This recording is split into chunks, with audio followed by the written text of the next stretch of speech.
Welcome to Two Monkeys. Today we're going to be reviewing Half Nelson, which was directed by Ryan Fleck and produced and co-written by Anna Boden, and she also was the editor of the film. And this is a film about a junior high school teacher who strikes an unlikely friendship with one of his students. After she discovers his drug habit. Yes. And of course we want to mention that she's African American and he's white. Yeah, the racial element is a pretty important part of the film. I loved the film. I thought it was terrific, primarily because of its embracing the ambiguity of relationships and of power and of authority and of everything.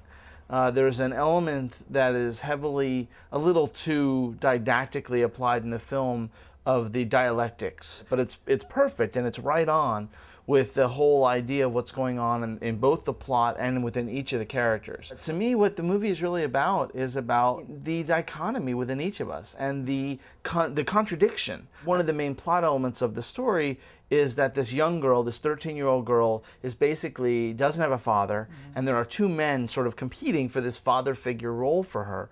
One is this drug dealer who is mostly benevolent and is taking good care of her in a lot of ways, although he's also encouraging her, a drug dealer, and encouraging her to deal drugs. And he's also the person who was responsible for her brothers being in jail, yes, which is important.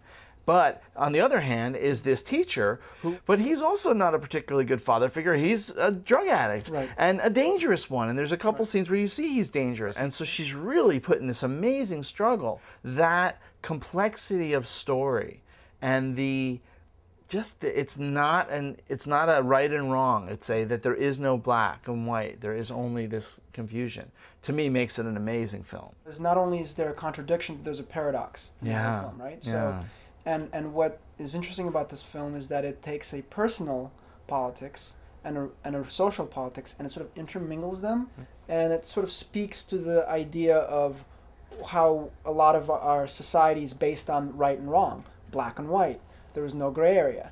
And this film explores this part and doesn't give you an answer.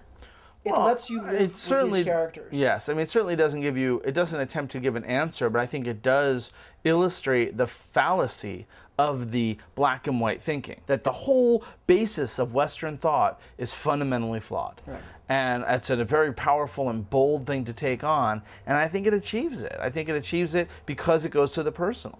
I mean, I do have a few issues with the film, and I want to point them out. I wasn't very taken by the music that they used in the film, which was really interesting for me. Wow, I thought the music was one of the strengths of the film. I think it was too much. It was very heavy-handed. It was very heavy-handed. You didn't need the music. In that respect, the music was kind of put in there to sort of elongate or to hold the viewer's emotional string. Yeah, I believe that. And that's one of my little problems with it. Also, I find it fascinating the way the film was shot, which you are following these people's lives. Like many a times that the camera is behind that character and they're in focus and the person they're walking towards is in shallow focus. I typically despise overuse of handheld and this verite style cinematography, because often I think it is just like you don't like music because you feel like it's a shortcut to emotion. I feel like that handheld verite camera style is a shortcut to engagement in a way, and often I despise it.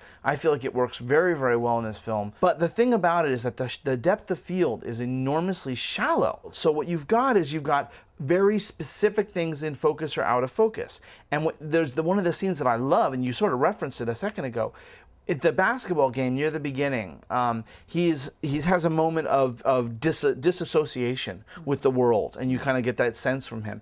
And the shot picks up. He steps up into the foreground. You're looking over his shoulder. He's in focus, and the people walking, but he's like greeting all the players as they're leaving, and they're all completely soft. And it's just like he is so isolated from the world. But the way it was used, I thought, really amplified the story. It got you inside the character's mind. And I thought that the editing was really bold and really fun. I mean, as an editor, I saw choices that every time I was like, you can't do that, but it worked so well. And that verite cinematography style can become sort of newsy and sort of externalized. And here, this I thought was very subjective and internalized. I thought that was handled with the editing. I also thought that musically, the choices of music, letting it overlap scenes and bridging scenes with the use of music.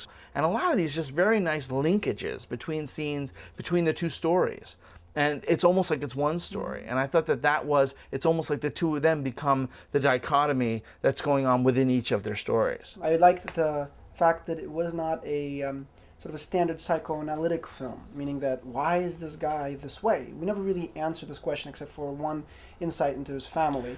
The dialogue throughout was so beautifully sparse. Right. And the omissions were really where the story is told. And that's the way it should always be done. You know, it was all the subtext. And he does drugs, he meets girls at the bar, but he never really see him have sex with them because he wants to talk. Yeah, he wants a girl that he can talk to. Yeah. Yeah. I give this film 3 bananas. This was a terrific film.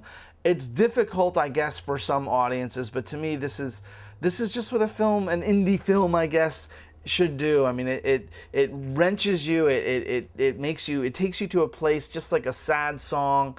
It's just, I don't know. It takes you into. I loved it.